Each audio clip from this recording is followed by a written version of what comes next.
Voilà, chose promise, chose due. Je vous propose maintenant de faire le tour de quelques balises courantes en HTML. Mais tout d'abord, commençons par la structure du document minimum en HTML.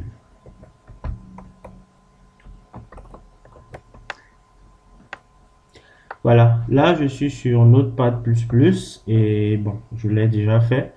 Je vous présente ici la structure minimum du document, d'un document de toute page web en HTML. Donc là, nous avons la déclaration doctype. Qu'est-ce que c'est? C'est tout simplement ce qui va permettre d'indiquer au navigateur qu'il s'agit d'une page web, d'un document écrit en HTML. C'est comme include studio.h en langage C. C'est la même chose, c'est une déclaration. Voilà, maintenant la balise HTML. C'est la balise racine de tout votre code. C'est celle qui va contenir toutes les autres balises, vous le voyez. Donc, on a la balise HTML là qui contient toutes les autres balises du code et elle ferme le code. Ensuite, la balise head. Head comme en tête de la page web. Donc, dans cette balise, on va mettre des informations générales sur la page web, comme titre, le titre via la balise title, qui est une balise en paire. Donc ici, on l'ouvre et on la ferme ici.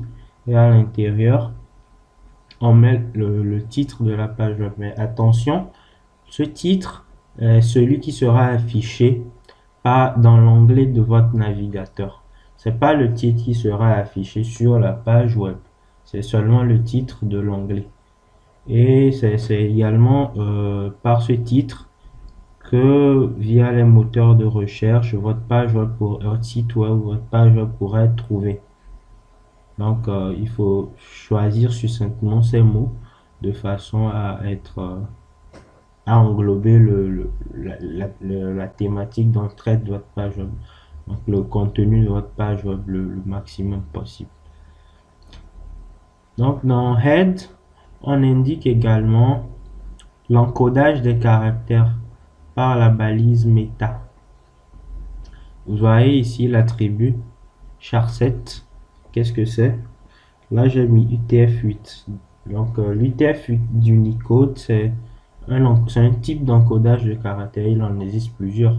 Mais celui-ci est le plus utilisé parce que il permet d'avoir le maximum de symboles dans toutes les langues que nous avons, hein.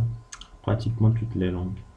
Donc, mais il faut également vérifier que sur Notepad++, votre document est bien encodé en UTF-8. Donc, vous allez dans l'onglet encodage, vous vérifiez encodé en UTF-8 sans boom. Voilà. Donc, Head, c'est la première section de votre page web. On a ensuite la deuxième section qui est Body. Donc, Body, corps. Ça veut dire corps. Donc, c'est le corps de notre page web. C'est là-bas que nous allons écrire tout ce qui sera affiché sur la page web, le contenu de notre page web. Donc, nous allons y revenir tout à l'heure, ne vous en faites pas. Et là, on conclut. Bon, on termine le code par la balise fermante de HTML. Donc, voici la structure du document, le document type HTML. Vous avez remarqué également ici des parties en vert. Qu'est-ce que c'est? Ce sont des commentaires. Voilà, ce sont des commentaires. Quand on écrit tout simplement pour nous souvenir de du code, si on met du temps à y revenir dessus, ou bien pour ceux qui vont nous lire après, c'est-à-dire les internautes, les visiteurs de votre page web. Donc en HTML, tout le monde peut voir le code source de votre page. Il suffit juste de faire un clic droit. Là, attendez, je vous montre. Faites un clic droit sur la page sur la page web du navigateur et vous dites afficher le code source. On attend, le navigateur se lance. On attend, le navigateur se lance et on y va. Mais tout d'abord, j'écris un autre commentaire comme je l'ai pas fait, comme je l'ai déjà fait, pour vous permettre de voir. Donc, pour écrire un commentaire, on met le chevron suivi de 2-6. Ensuite, là j'ai oublié les points d'exclamation. On ouvre le chevron suivi de point d'exclamation. Voilà, il se met en vert. Ensuite, vous mettez les 2-6. Vous mettez votre test. Voici un commentaire, par exemple. Voici un commentaire. Et vous fermez en mettant encore 2 tirets suivi de la balise suivi du chevron. Ferme. Bon, voilà. Donc, c'est de cette manière qu'on met des commentaires en HTML. Oui. Donc, on met peut-être google.com. Voilà.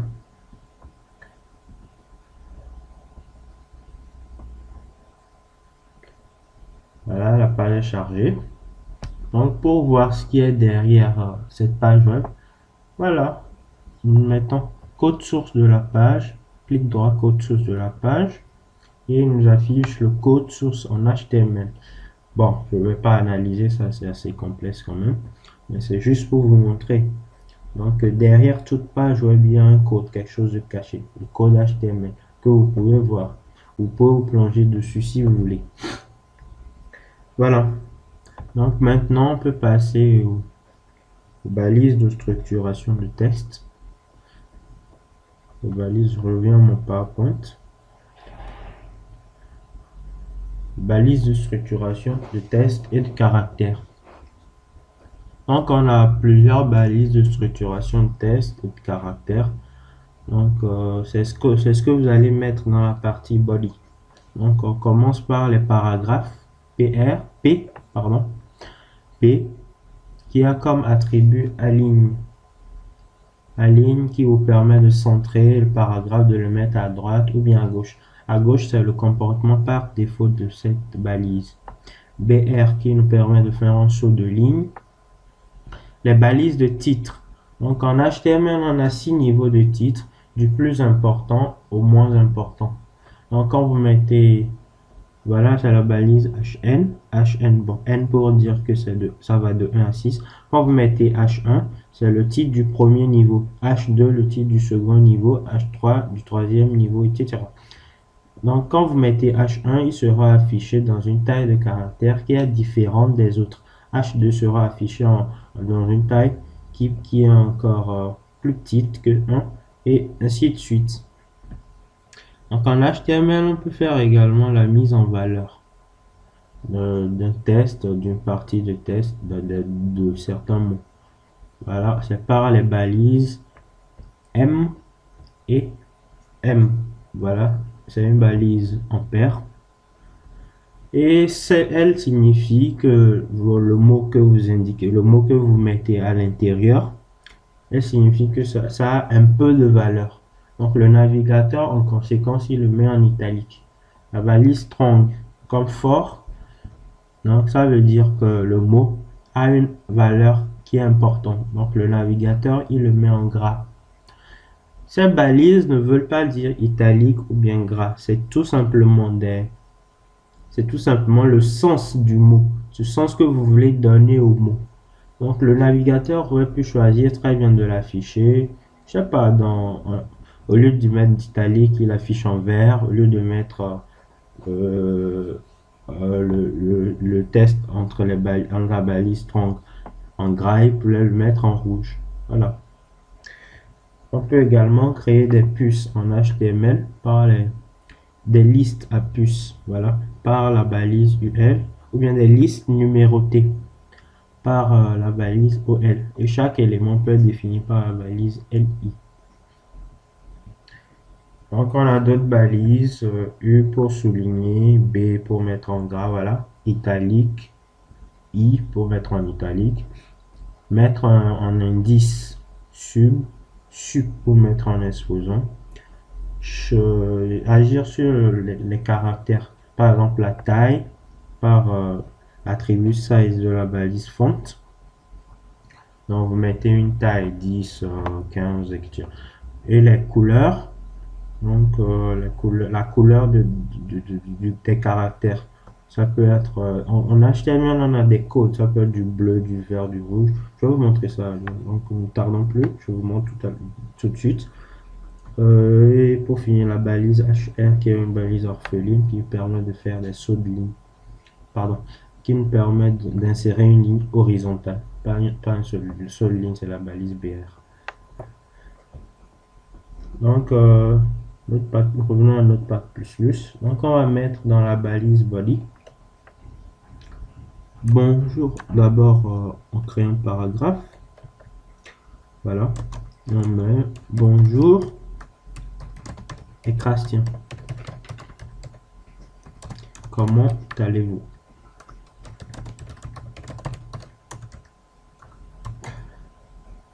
On ferme notre paragraphe.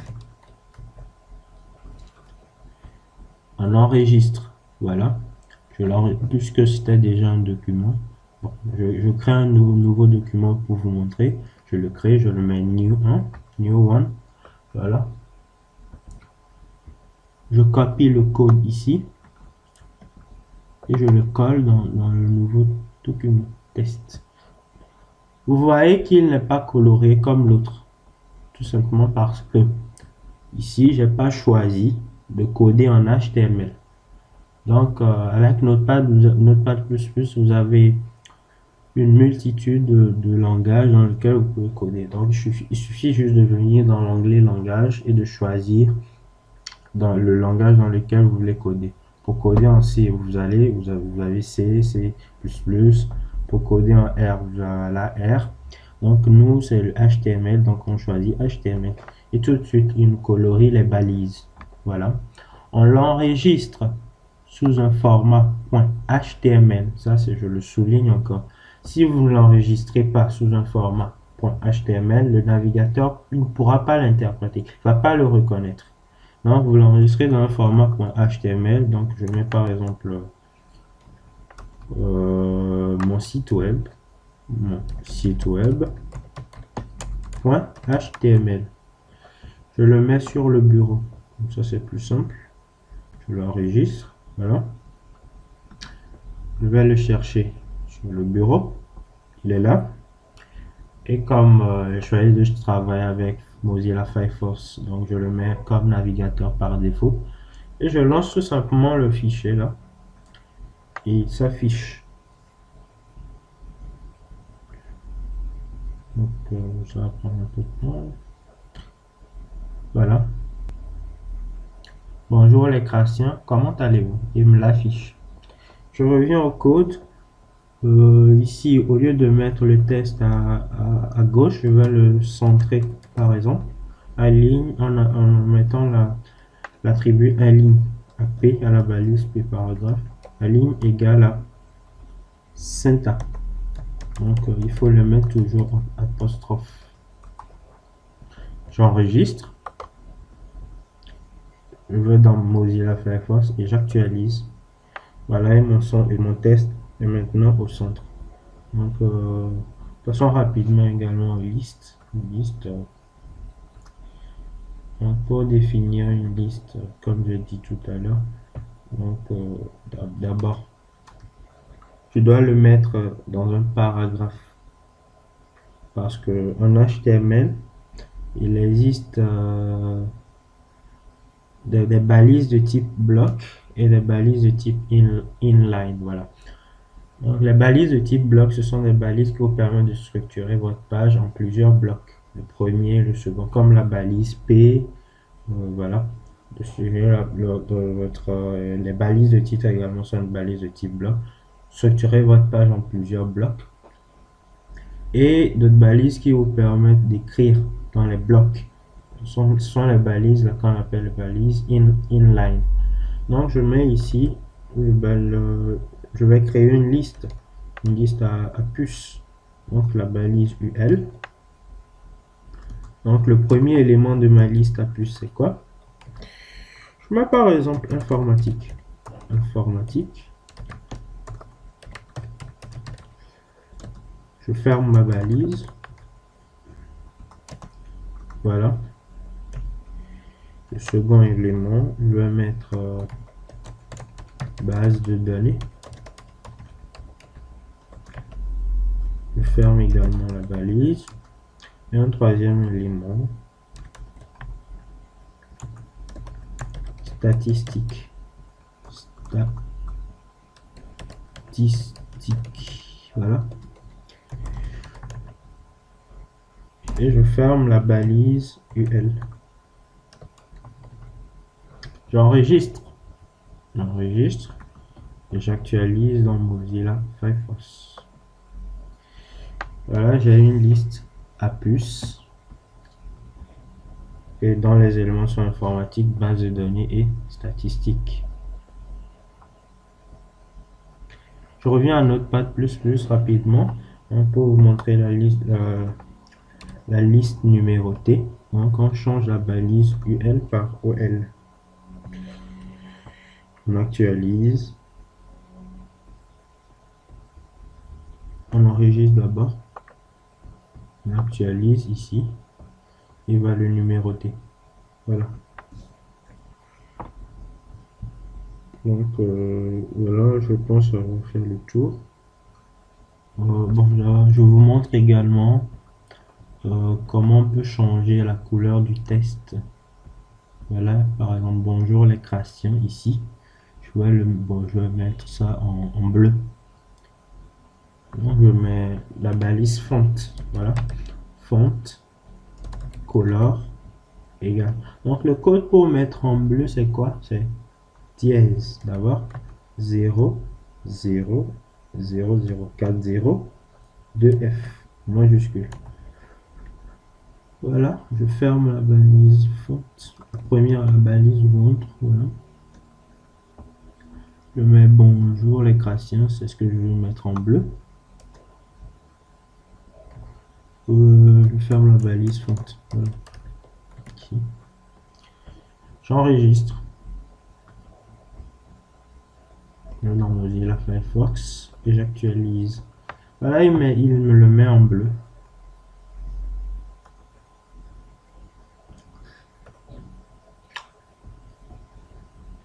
Donc, passons maintenant à la création de liens.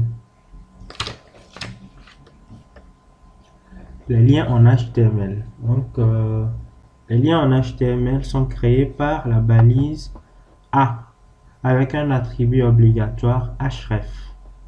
Donc, il vous permet d'indiquer, par exemple, le lien, un lien absolu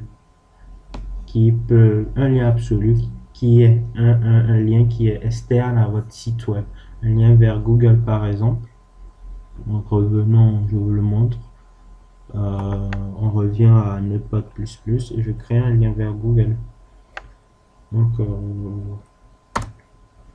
je mets ici par exemple allons sur Google. Allons sur Google. Donc je veux qu'en cliquant sur ça, j'aille sur Google. Je mets la balise A avec l'attribut href et j'indique le lien. Donc c'est Google. Donc il faut pas oublier de commencer par http avec les slash www.google.com.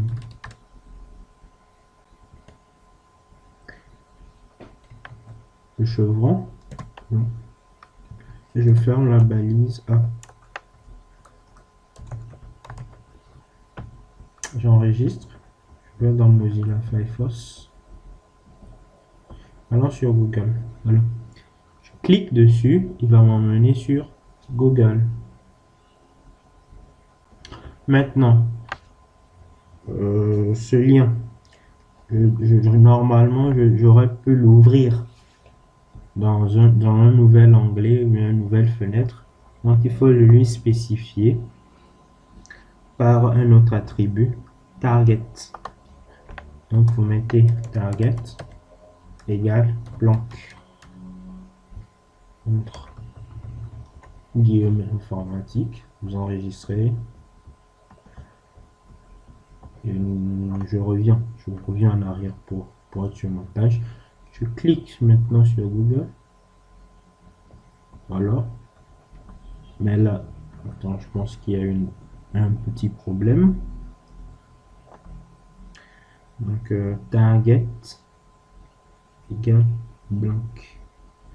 Voilà, en principe, ça devrait marcher.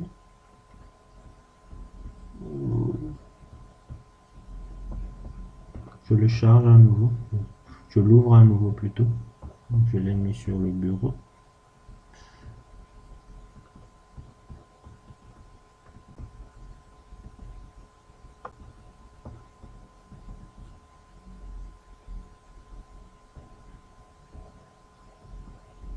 Voilà. Il me l'ouvre dans un nouvel onglet. Revenons sur Notepad++. Donc, on peut également ajouter un autre attribut qui est title, qui va nous permettre d'afficher une infobulle, une bulle d'aide pour savoir de quoi il s'agit. Donc là, je mets title, donc lien redirigeant vers Google. Lien redirigeant Google. Entre guillemets.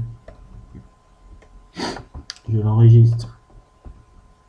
Je viens dans Mozilla Firefox. J'actualise ici.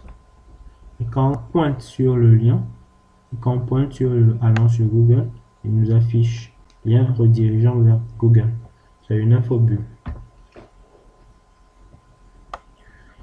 Donc là, ce sont des liens absolus avec quelques balises. Maintenant, nous allons apprendre à créer des liens relatifs. Donc, un lien relatif, c'est un lien interne à votre site web qui vous permet de passer d'une page web de votre site à une autre. Donc, pour cela, nous devons créer deux pages web. Voilà, on va créer deux pages web pour notre site. Moi, je l'ai déjà fait. Je vais l'ouvrir tout simplement et le remplir. Donc, je l'ouvre dans Notepad++.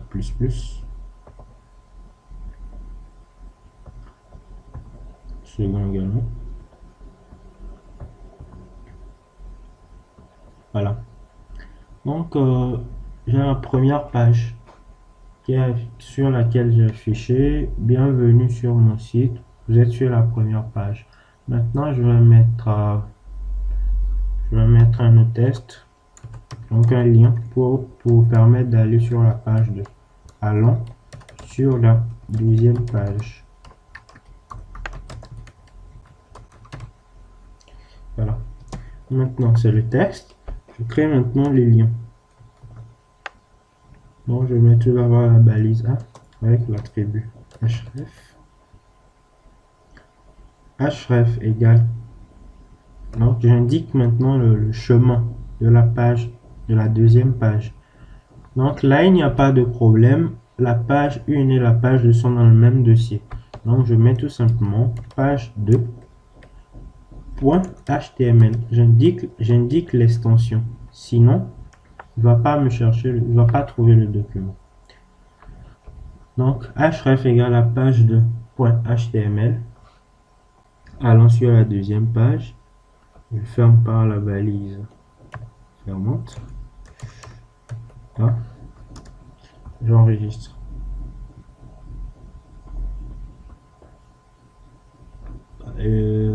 Ça, c'est la première page. Oui. Sur la page 2, je vous montre ce qui est affiché. Page 2, bravo, vous y êtes arrivé. J'enregistre également, c'est déjà enregistré. Donc, je le lance tout simplement dans Mozilla Firefox. Page 1 HTML. Je le lance. Voilà. Donc, là, vous voyez que les liens sont en violet parce que je l'ai déjà fait. Même si je le refais maintenant, il considère que c'est déjà fait. Sinon, ça aurait dû être en bleu. Donc, je clique tout simplement ici et il va m'emmener sur la deuxième page. Bravo, vous y êtes arrivé. Mais supposons, on peut imaginer que les pages 1 et 2 ne soient pas dans le même dossier. Mais en principe, l'idéal est que ces deux pages soient proches quand même. Mais il peut arriver qu'elles ne soient pas dans le même dossier. Par exemple, la page 2 peut être dans un dossier, dans un sous-dossier du dossier de la page 1. Donc ici, j'ai un dossier, je vais le mettre tout simplement dedans. Je mets la page dedans, dans le dossier. Le nom, c'est dossier. Voilà. Donc ici, dans Notepad++, je dois changer. Oui. Donc je vais le faire. Donc, dans Notepad++, je dois changer le chemin pour qu'il puisse maintenant refaire le lien. Donc je viens ici au niveau de href et je mets sous-dossier slash page2.html. J'enregistre. Je reviens dans Mozilla Firefox, j'actualise. Je le lance à nouveau pour ne pas avoir des problèmes comme tout à l'heure.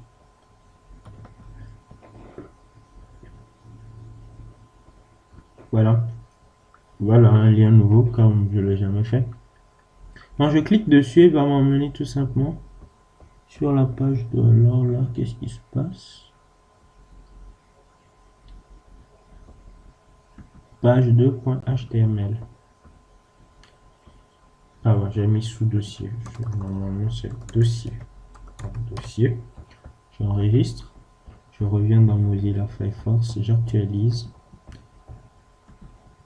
Je ferme ça, je ferme ça, je ferme ça. Dans Mozilla Firefox, je le lance.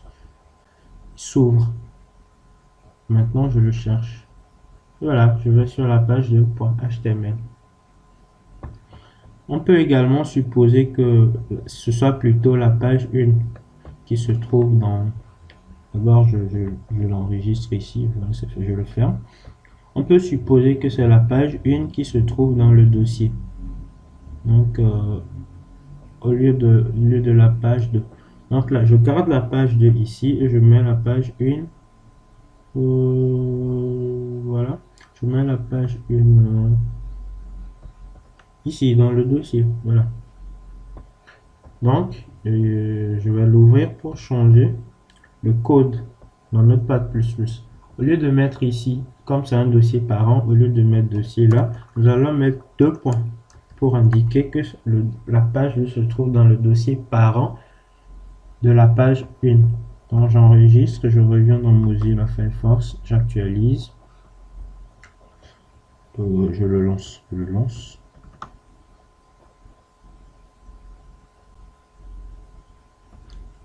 Donc je clique dessus et il m'emmène également. Voilà. Donc l'idéal quand même c'est d'avoir les pages dans un même dossier, mais il peut arriver que ces pages ne soient pas dans les mêmes dossiers. Donc c'est pourquoi il faut savoir indiquer le chemin. Le troisième type de lien qu'on peut faire, c'est les liens vers une encre. Une encre, c'est quoi? C'est comme un repère que vous mettez dans un document HTML, dans une page web. Donc, quand elle devient trop longue, par exemple, vous permettez à l'utilisateur de passer directement à la partie qui l'intéresse, de faire un saut dans la page. Donc, c'est ce que nous allons faire maintenant. Et la création de l'encre se fait avec l'attribut ID. ID qui identifie de façon unique chaque balise par un nom. Donc, on crée d'abord l'encre et ensuite on fait la référence dans la balise A au niveau de href par dièse. Voilà. Donc, je vous le montre.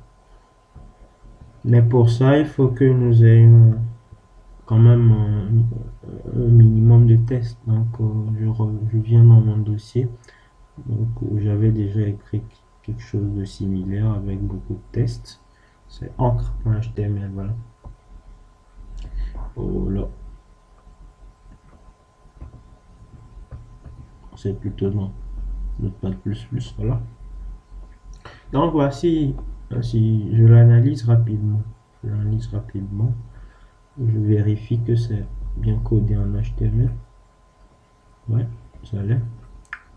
Je l'analyse rapidement. Ici, donc vous savez déjà, ça doit tape HTML head. Nous sommes dans body. Donc j'ai créé un premier paragraphe. Donc bienvenue sur mon site, je suis qui Opera. Raccourci. Maintenant, un autre paragraphe pour aller directement dans une partie. Ici, nous avons jusqu'en bas, nous avons mis un certain nombre de modules base, physique, statistique, océanographie, météo, jusqu'à informatique. Donc, pour que vous puissiez remarquer quand même le saut de ligne, on va créer plutôt une encre vers la partie basse de la page. Donc, je vais créer l'encre au niveau de informatique. Donc, par l'attribut ID égale, voilà, info. Je vais mettre info. Info. Et je crée également une autre encre au niveau de traitement de signal par ID égale à, je vais mettre tout simplement TR. Maintenant, je viens au niveau du paragraphe où il est écrit aller directement à la partie. Là, je fais un saut de ligne. Et je mets ici. Je mets ici les liens. Donc, d'abord A. Donc, A. Href égale. Donc, je commence par dièse. Dièse. Et je mets l'encre. TR, par exemple. TR. Ici, donc, aller. Je mets le test. Aller. Le traitement de signal.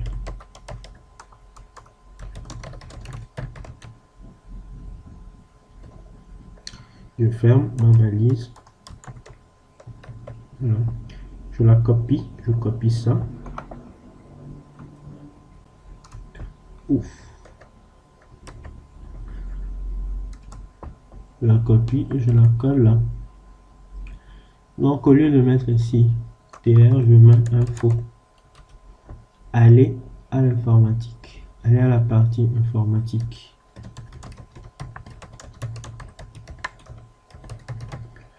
Voilà. J'enregistre. Et je lance.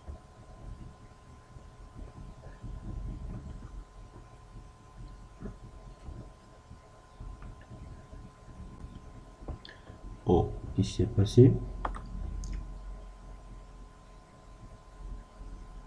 Voilà, aller à la partie informatique. Ouais.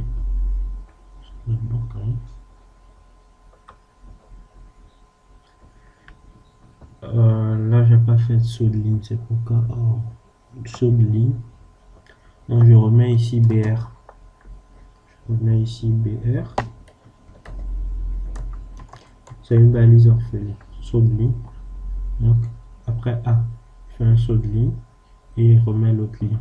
J'enregistre. J'actualise dans Mozilla Firefox. Voilà, je me décale les deux liens. Donc, je mets aller à la partie traitement de signal. Voilà, il m'y conduit. J'espère que vous avez remarqué le saut de ligne. Aller à la partie informatique.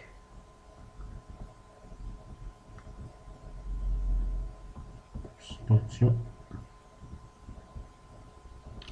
Aller à la partie informatique.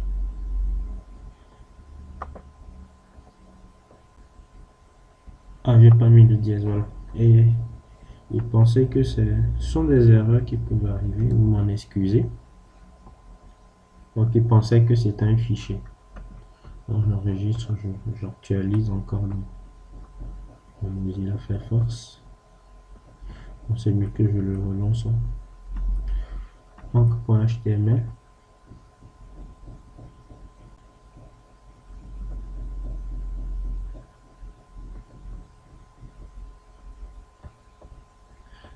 Aller à la partie informatique, je clique et il m'y conduit.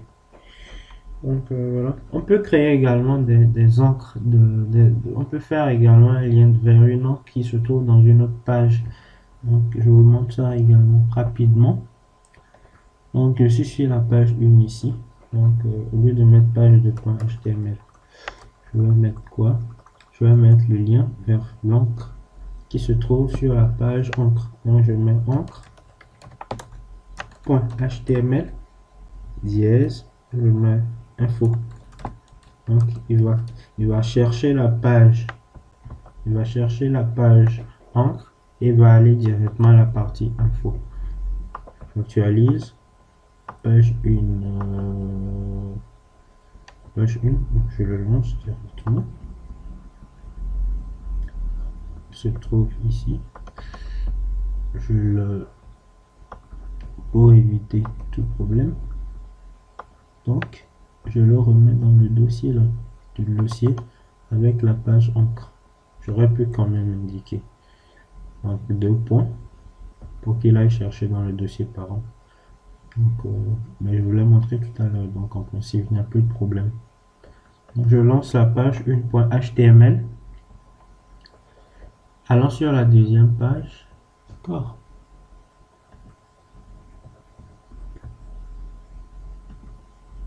Page 1.html. Oh, bon. Allons sur la page encre. Allons sur la page encre. Module informatique.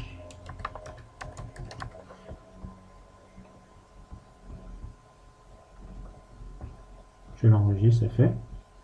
Je charge, je l'actualise ici. Allons sur la page module informatique. Voilà, il me conduit sur la page module informatique.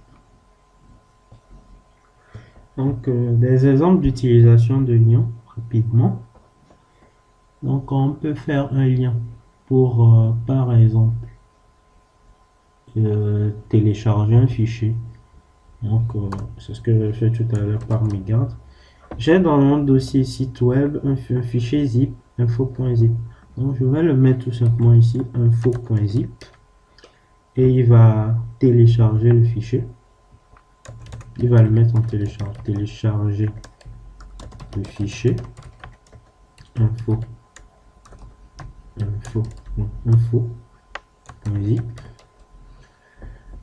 Il va le mettre en lien. J'actualise. Je reviens sur Mozilla Firefox.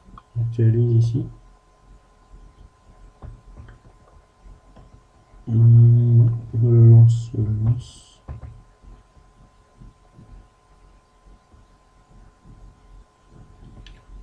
Donc, pour ne plus avoir de problème, je ferme toute cette page là. Voilà.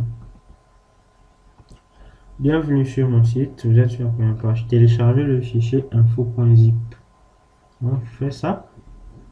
Et voilà. C'est le fichier qui se met en téléchargement. APS 3,8 mégaoctets. Donc, des liens qui vont vous permettre de mettre votre adresse email pour être contacté. Donc, on le fait par mail-to. Mail-to. 2 points. Vous mettez votre adresse mail, je sais pas, exemple @abcd.com. Contactez-moi.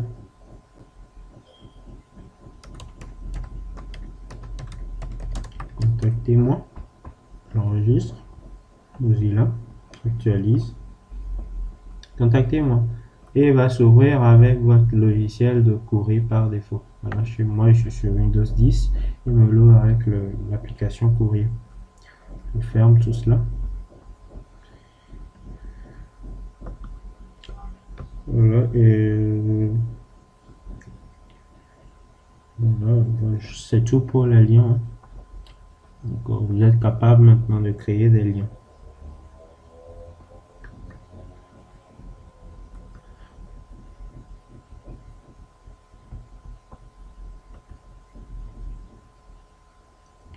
Maintenant, les images. Comment insérer une image en HTML? En principe, vous devez avoir d'abord une idée des formats différents d'images qui existent. Donc, on a le JPEG, le PNG, le GIF, le bitmap, sont des formats. Donc, sur le web, il y a principalement 3 formats qu'on utilise. Ce sont les 3 premiers que j'ai cités. 3 premiers là. mais parce que ce sont des formats compressés. Donc, ils permettent d'avoir des images pas trop lourdes.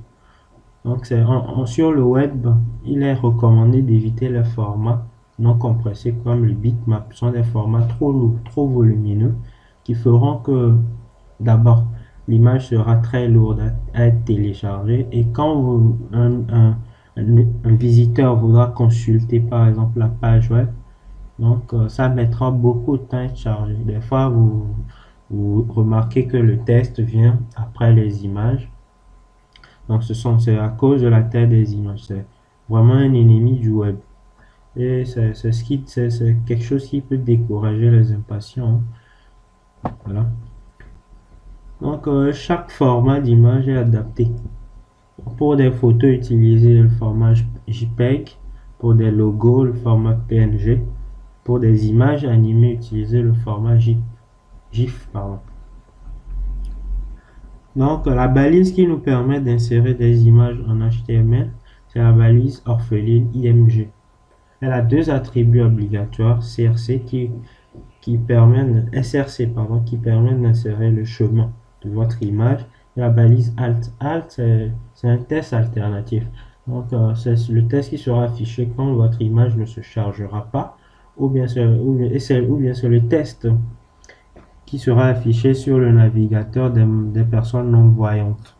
Donc, si vous ne mettez pas l'attribut alt, considérez que votre code n'est pas conforme aux réglementations HTML. Donc, il faut toujours mettre ces deux attributs. Donc, IMG, comme je le disais tout à l'heure, c'est une balise de type inline. Donc, elle doit se mettre dans une balise de type bloc. Donc, on va le mettre tout simplement dans paragraphe. Ouais. Donc, on va mettre une image, on va mettre une image ici. Donc, je fais IMG, SRC. SRC pour indiquer le lien, le chemin, pardon, chemin, c'est mieux. Le chemin, c'est, j'ai une image ici, une image html.png, voilà, que je vais mettre ici, donc html.png.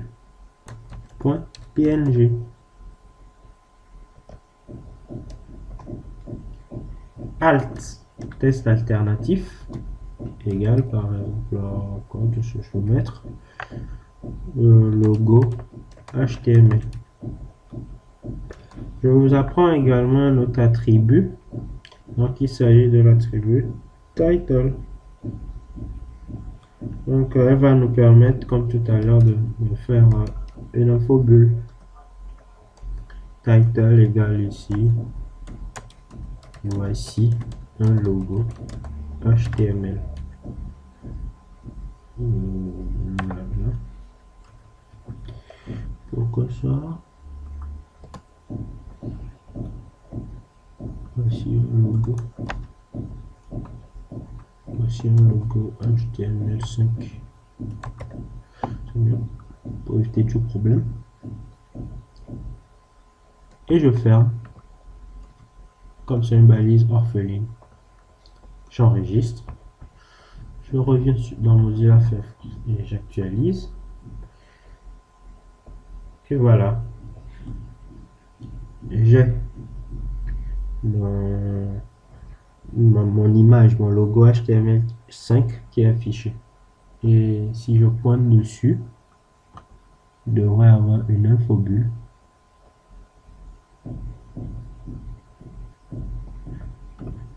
Alors je élimine ça rapidement, j'élimine ça.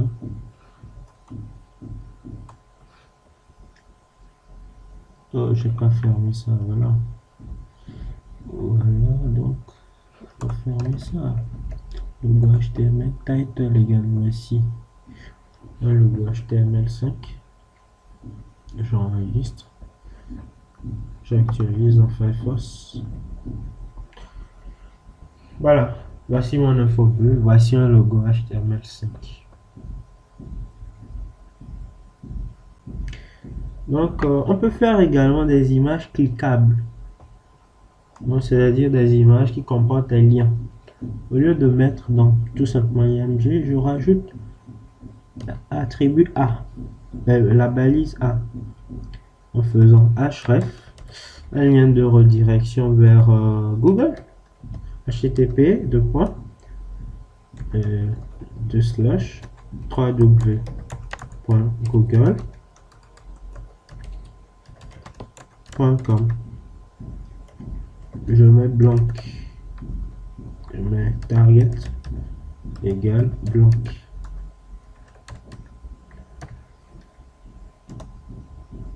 Je ferme ça. Bon, img, voilà, je ferme A.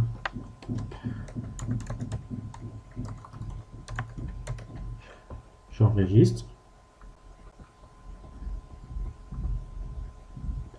J'actualise ici. Vous voyez maintenant, au lieu de... Avant, c'était juste la souris. Voilà, et maintenant, elle m'indique bien que je peux pointer dessus. Quand je clique, il me redirige dans un nouvel onglet parce que j'ai mis Target et la blanc sur Google. Donc, pour faire également pour insérer également on peut insérer également des images, mais cette fois-ci pas dans un bloc, mais en créer une figure par la balise figure. Donc, pour vous indiquer vraiment que c'est pas, c'est dans, c'est pas, c'est dans à part un bloc, c'est pas dans un bloc comme tout à l'heure où j'ai mis P. Je mets la balise figure. Donc, c'est elle-même représente déjà un bloc, c'est pas une balise inline, voilà. Et elle se termine par figure, la balise figure qui termine. Donc, il y a également d'autres balises qu'on peut rajouter. Par exemple, fig caption, qui est la balise fig caption.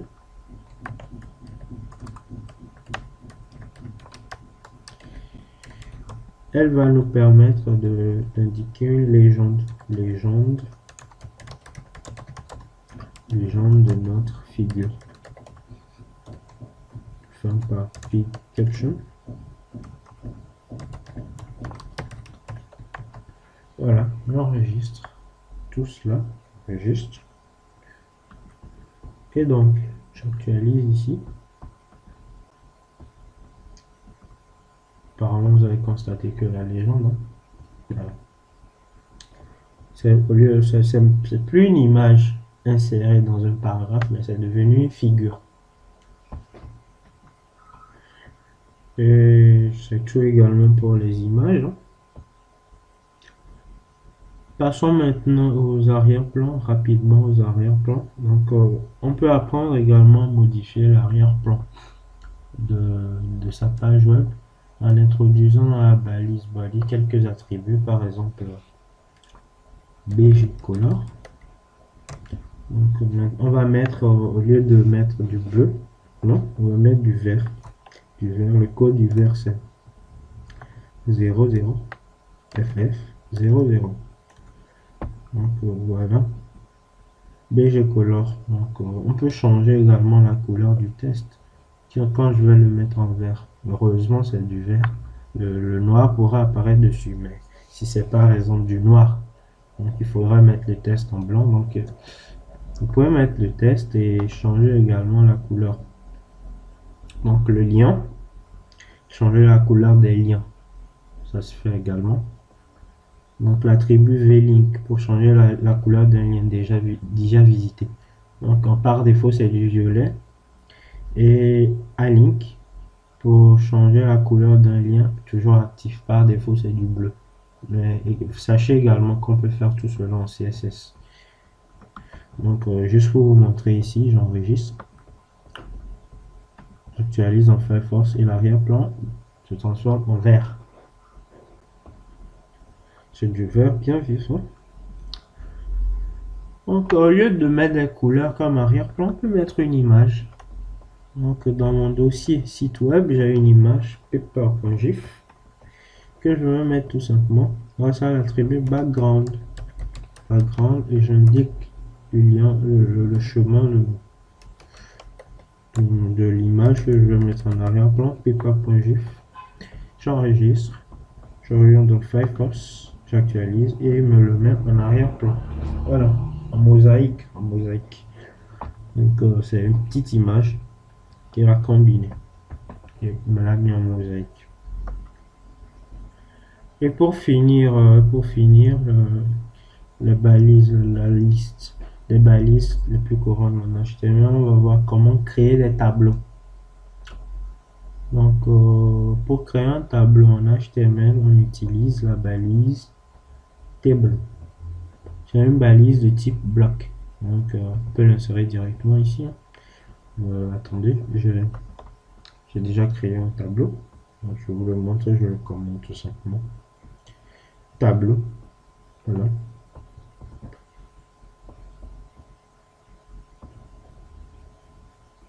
Bon, donc pour créer un tableau, c'est à partir de la balise de type bloc.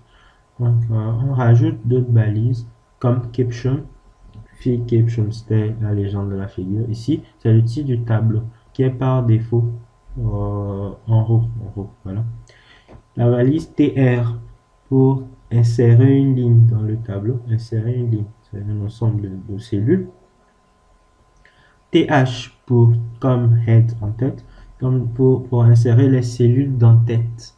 Donc les cellules, vous remarquerez que les cellules d'en-tête ont leur contenu mis en gras.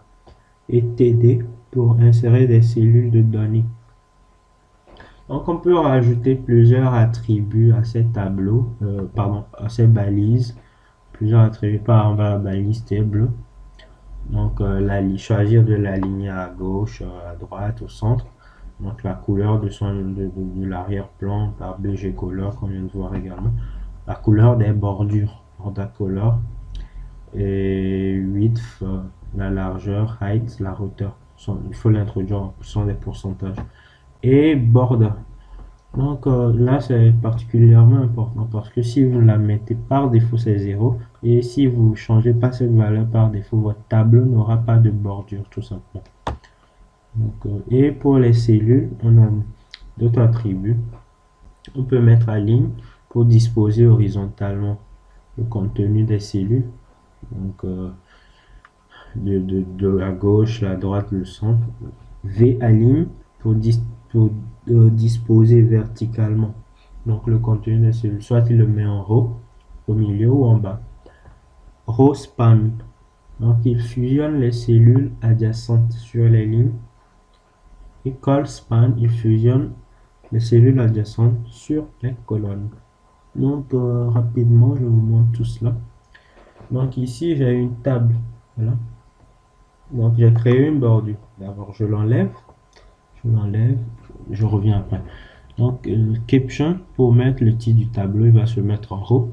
J'ai créé une première ligne avec 4 colonnes, avec 4 cellules d'en-tête. Donc dans le contenu respectivement titre A1, A2, A3, A4. Je ferme là pour créer définitivement la première ligne. J'insère une seconde ligne et là je décide, oui, de mettre la première cellule d'en-tête, de mettre son arrière-plan en bleu, voilà, et le contenu, c'est-à-dire le texte que vous allez mettre, donc je peux changer sa couleur pour qu'il s'adapte à cet arrière-plan par font color. Souvenez-vous, dans les balises de structuration de test. Donc j'introduis ici une nouvelle couleur pour vous, c'est le gris. Donc ici, c'est le titre 1, il va se mettre en gris et dans la cellule aura comme arrière-plan du bleu. Donc je crée d'autres cellules de données, 3 B2, B3, B4. J'enregistre, c'est bon. Si je l'avais lancé par mégarde, je le refais.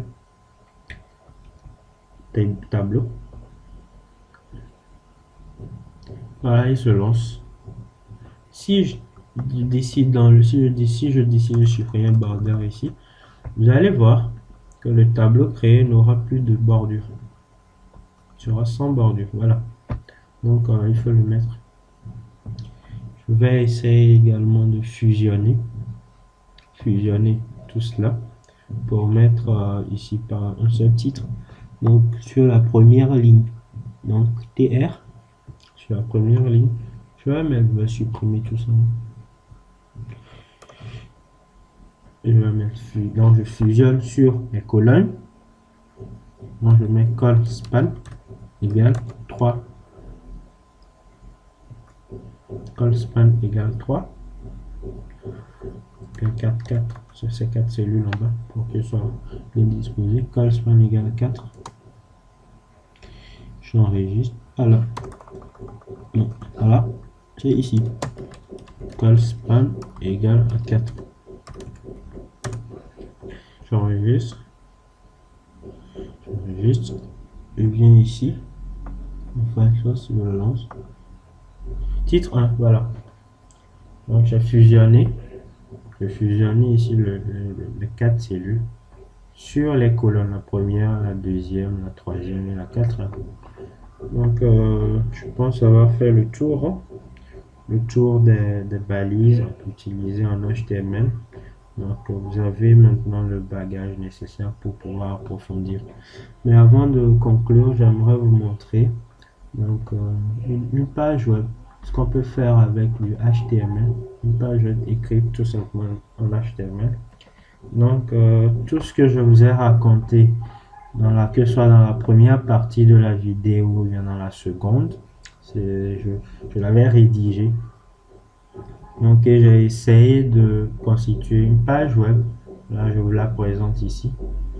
J'ai réalisé une page web sur laquelle j'ai mis donc tout ce que je vous ai présenté. Mais malheureusement, je ne peux pas vous mettre le lien dans la je peux pas vous mettre le lien dans la vidéo parce que je ne l'ai pas hébergé.